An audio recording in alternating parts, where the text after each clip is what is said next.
कहां से कहां पहुंचा दिया और इन भ्रष्टाचारियों ने उस बुराड़ी छोड़िए पूरी दिल्ली को ही बर्बाद कर दिया है। तो मैं ये कहना चाहूंगा, ये दोबारा आपके बीच में इलेक्शन आ गए हैं, हम नए नए आपसे वादे करेंगे, आपको बहकाएंगे, आपको कहेंगे, ये लालच देंगे। कभी कह रहे राशन कार्ड हमने चालू करा दिए। अगर आपको बंद करने की मंशा आपकी नहीं तो आपने बंद क्यों किए? अगर राशन कार्ड चालू आपको रखने थे। वृद्धा पेंशन आपने बंद की, जो आप फॉर्म भरवा रहे हैं, ऑलरेडी पहले ही 11 लाख पेंडिंग है। अगर आपकी मंशा ऐसी होती तो आप ये जितनी सुविधाएं थी बंद नहीं करते। लेकिन ये अब दोबारा वही लोक लुभावने लालच आपको देंगे। आप देखिए कि इन्होंने वादा किया था पंजाब में 1000 रुपए का, हर महिला को 1000 रुपए देंगे। इन्होंने किसी को भी पंजाब में कोई रिश्तेदार या कोई रहता हुआ फोन करके पूछ लीजिए, किसी को इन्होंने 1000 रुपए अभी तक नहीं दिए हैं।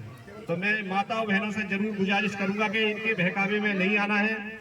अब आपने सुना होगा कि जितने भी ये इन्होंने फॉर्म भरवाए हैं उसमें सिर्फ ये वो पेन, आपका जो पहचान पत्र है उसके नंबर लेकर के ओटीपी ले रहे हैं। उसका मालूम चला है कि ओटीपी से किसी महिला के बेचारे के पैसे भी खाली हो गए हैं। अगर इनकी मंशा देने की है तो उसमें अकाउंट नंबर डाला जाता है कि किस अकाउंट में पैसा आएगा महिला के उसमें।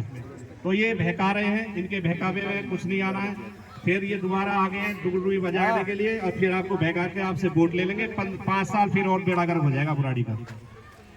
सबसे मेन समस्या जो मेरे भाई बैठे हैं पीछे लाइट की है, वहां जो कि नाले की तरफ है। तो उसका कारण ये है कि इसमें है वहां 11,000 की लाइन है जो मैंने पता करा है। तो उसके नीचे से ये 4 से 40 वोल्ट होता है, 11,000 की लाइन मेन होती है, उसकी वजह से वो नहीं निकल पा रही है।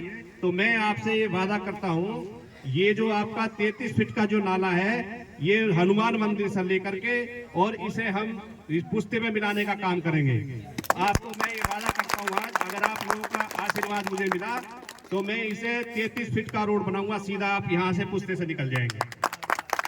दूसरा ये और ये बताएं आपको कि इनके पहले मैनिफेस्टो में ये नाला बंद कर करके ये रोड बनाने का इनका प्लान था, लेकिन उन्होंने उस पर काम नहीं किया है। एक रोड जो आप देखेंगे अमृत विहार से सीधा पोथर्टी निकलता है नाला, उसको बागपत रोड बोलते हैं, जिसमें नाला है ये, तो वो सिंचाई का नाला है ना कि सीवरेज वाला नाला है। तो जो पहले इन्होंने अपना वादा किया था मैनिफेस्टो में, तो ये बोले थे कि हम उसको नाले को ढक करके उस रोड को बनाने का काम करेंगे। अगर ये निकम्मे इस काम को कर देते जो हमें अब 1-1.5 घंटा लग रहा है, ये जो काम चलाता 100 फुटे पे, तो ये डाइवर्ट 3 जगह ट्रैफिक हो जाता, तो आज हमें इस जाम का सामना नहीं करना पड़ता। लेकिन इन्होंने कोई काम नहीं किया है, सिर्फ भ्रष्टाचार के। इनके मंत्री हों, मुख्यमंत्री हों, सारे जेल में। शिक्षा मंत्री, बड़े शर्म की बात है, शराब घोटाले में जेल गए। स्वास्थ्य मंत्री इनके जो शराब घोटाले में जेल गए। स्वयं जो मुख्यमंत्री अरविंद केजरीवाल हैं वो खुद जेल गए। तो ये जो पार्टी आई थी, ईमानदार पार्टी बन के आई थी कि हम ना गाड़ी लेंगे ना बंगला लेंगे। और देखिए बड़े बेशर्म है, हर कोई आदमी है बच्चों के लिए करता है। अब हम प्रवासी आदमी हैं, हम भी यूपी से आए, आप कोई उत्तराखंड से, कोई राजस्थान से, तो यहाँ पेट पापी का सवाल है, कहीं भी ले जाता है।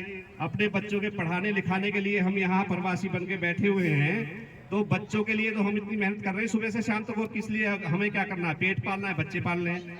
तो बच्चों की कसम इसने अरविंद केजरीवाल ने खाई थी कि मैं जीवन में कभी बंगला नहीं लूंगा, गाड़ी नहीं लूंगा। और वो महाभ्रष्टाचारी 177 करोड़ रुपए उसने अपने शीश महल में लगवा दिए और नई नई गाड़ी ले रहा है। बताइए, ऐसे झूठे और भ्रष्टाचारियों पे आप विश्वास करेंगे?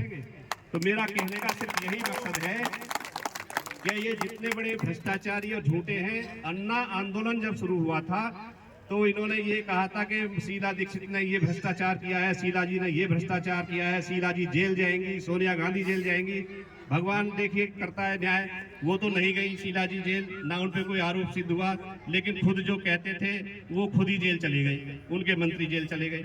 जन लोकपाल लेकर के आएंगे, ये नारा दिया था स्वराज लेकर आएंगे।